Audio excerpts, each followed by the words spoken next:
This war is unsustainable in the way that Afghanistan was unsustainable for the Soviet Union, and noting that probably at this point in time, Russia has in the first, whatever it is, 15 months of this war, taken maybe 8 times or more the battlefield losses that the Soviet Union took in a decade in Afghanistan. The Ukrainian offensive that is going to come, that we expect once the ground dries, and apparently it's wet again right now in some of the areas, so it could come maybe the end of May would be my guess, early June. Again, if it's very, very dry, maybe a bit sooner. We're going to see 9 additional Ukrainian brigades, 2,500 to 3,500 soldiers in each, with Western tanks, infantry fighting vehicles, and other weapons systems, not on the front lines right now, that have all been trained at training centers in Germany, the U.S. training centers, UK, Eastern Poland, Ukraine, and they will achieve combined arms effects for the first time. The former U.S. Army officer and retired General David Petraeus predicts that Ukraine will launch an offensive by the end of this month or early next month, and that will require the Russian forces to withdraw to prepare defenses. The Ukrainian forces will likely achieve combined arms effects, which could be terrifying for the Russian troops. Petraeus believes that Russia's losses in this war have surpassed the battlefield losses they experienced in Afghanistan during the Soviet Union era. The military expert states that Putin's position is mutually exclusive with that of Ukraine, and as such, there can be no serious negotiations at this point in time. To bring the conflict to an end, there would need to be several steps before a negotiated resolution could become attractive. He believes that it is incumbent upon Ukraine, with the support of the US, NATO, and other Western allies, to demonstrate to Putin that Russia cannot suffer the Ukrainian and other Western forces. Petraeus states that the Russian forces are not well trained and not well equipped to withstand what the Ukrainian troops will throw at them. However, he does not see Ukraine taking back Crimea in the near future. To bring about a negotiated resolution, there would need to be several steps, such as the tightening of the personal, economic, and financial sanctions, export controls, and possibly a US-led security guarantee coalition of the willing.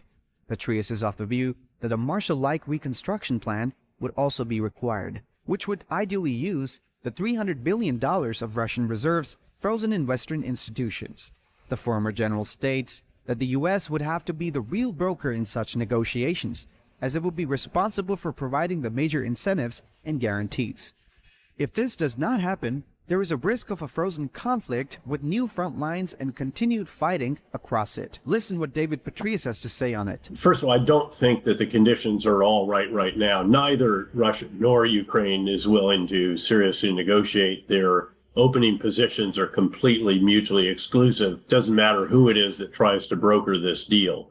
There may come a point in time where a combination of the US and China, and actually many other countries, could create conditions that might make a negotiated resolution attractive. But I think there have to be several steps that take place before that. Keep in mind that as it stands right now, Vladimir Putin, despite the failures, the loss in the Battle of Kyiv, Sumy, Chernihiv, Kharkiv, Kherson, and so forth, and failure to achieve their winter offensive goals, despite all of that, Putin still seems to think that Russia is going to be able to outsuffer the Ukrainians, the Europeans, and the Americans. And so it's incumbent, frankly, on Ukraine, with our extraordinary support, $35 billion in arms material and weapon systems already, along with our NATO allies and other Western partners, to show Putin that not only will he not be able to outsuffer the Ukrainians and the others,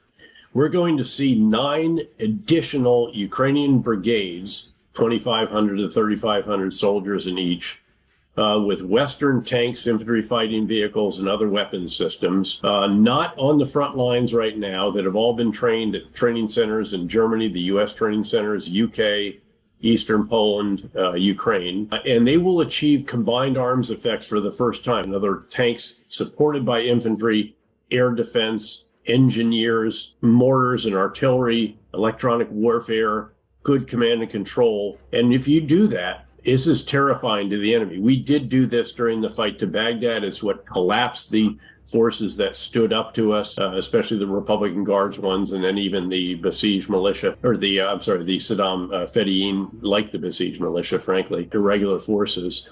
And they're going to, I think, take back liberate a lot of the territory in the south and southeast that Russia took early on in this war. I don't see them taking back Crimea just yet, but the question is, do the Russian forces crumble just locally or more broadly? I don't think they're going to be able to defend against the Ukrainians. They're going to have to withdraw from their current positions under fire to the prepared defenses, which are behind the Russian forces. In the southeast, just largely a single line. In the south, it's multiple lines. That's the most difficult imaginable maneuver. And these are forces that did not train as units. The Russians now, these units have been ground down and replacements have just been pumped into them who are not well trained, not well equipped. And I don't think they're going to be able to withstand what the Ukrainians are going to throw at them, having not been able to achieve, again, their objectives despite human wave attacks against the Ukrainians throughout the winter. Now, if that happens, then maybe you start to set the conditions where Putin realizes, together with the tightening of the personal economic and financial sanctions and export controls on Russia and the Russian economy, that maybe he needs to figure out how to get out of this. Now maybe you can get into some real negotiation. And on the Ukrainian side, you have President Zelensky, who obviously has to want this bloodshed to stop, not just on the front lines, but in the civilian communities are being hammered on a nightly basis by Russian missiles and Iranian drones, and the prospect of a Marshall-like reconstruction plan, which they desperately need, ideally using the $300 billion of Russian reserves frozen in Western institutions, which Larry Summers has, I think, very coherently laid out a legal way to do, and a security guarantee, which is most important of all, and that should come from the U.S.-led, ideally path to NATO membership. But in the interim, there's going to have to be some kind of U.S.-led security guarantee, coalition of the willing. You put all that together, those are the incentives for the Ukrainian side, those are the incentives for the Russian side. And now, again, I don't care who brokers this. You could involve China in it. It will take, at the end of the day, the real broker is going to be the U.S. because, again, the big numbers here, the big guarantees here will come from the U.S., not from China. But that's how it may end. Now, you could also have, though, just another frozen conflict with new front lines, with continued fighting across it. You could have a complete collapse of the Russian forces and even take back Crimea, take back all of the Ukrainian territory seized since 2014. That's not my base case, but I don't think it's impossible. So these are the scenarios, I think. These are the factors on which this will depend. Most importantly, really, how poorly do the Russians do in the face of what I think will be pretty impressive, and the first time we'll see true combined arms operations and effects. And that's a pretty big deal. And then the question will be, if it continues, will the Europeans and the Americans continue to support this? And can the Ukrainians